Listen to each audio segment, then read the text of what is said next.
আসসালামু আলাইকুম। সোহানা কিচেনে স্বাগতম বন্ধুরা। আজকে রেসিপি নিয়ে এসেছি, দেখো মুরগির পায়া আর কলিজা নিয়েছি। দেখতে পেয়েছো বন্ধুরা? এটা আলু দিয়ে কষা হবে বন্ধুরা। দেখো আমি গ্যাসে হাঁড়ি বসে দিয়েছি, তেল দিয়ে দিয়েছি, তার মধ্যে পেঁয়াজ কাটাটা দিয়ে দিচ্ছি।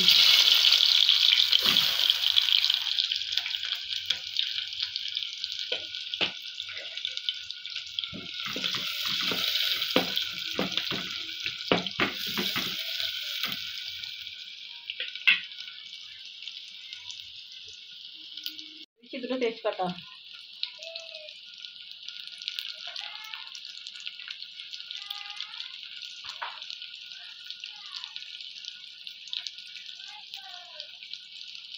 দিয়েছি দুটো ছোট এলাচ,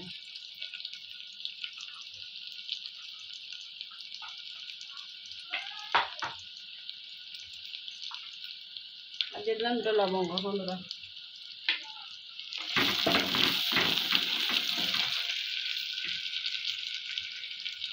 এর মধ্যে মশলাগুলো আমি একে একে অ্যাড করে দিচ্ছি। দিয়ে দিচ্ছি শুকনো লঙ্কার গুঁড়ো 1 চামচ, হলুদের গুঁড়ো 1 চামচ, ধনে গুঁড়ো 1/2 চামচ, জিরে গুঁড়ো 1/2 চামচ,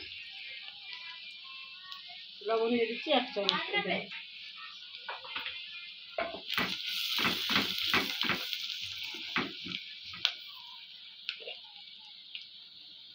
এবার দিয়ে দিচ্ছি আদা রসুন পেস্ট। হ্যাঁ, মশলাটা আমার কষানো হয়ে এসেছে। এবার আমি এর মধ্যে ধুয়ে রাখা পায়াগুলো দিয়ে দিচ্ছি।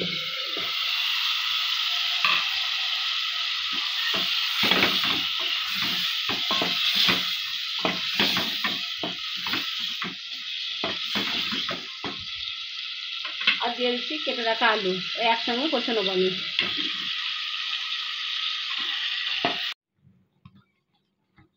দেখো বন্ধুরা, আমার মুরগির পায়া রান্না আলু দিয়ে লাল লাল ঝোল রান্না হয়ে গেছে বন্ধুরা। দেখো লাল লাল ঝাল ঝাল ঝোল রেডি আমার। ঠিক আছে বন্ধুরা, ভালো লাগলে এভাবে বাড়িতে রান্না করে খাবে বন্ধুরা। ভালো লাগলে লাইক শেয়ার কমেন্ট করবে। আল্লাহ হাফেজ।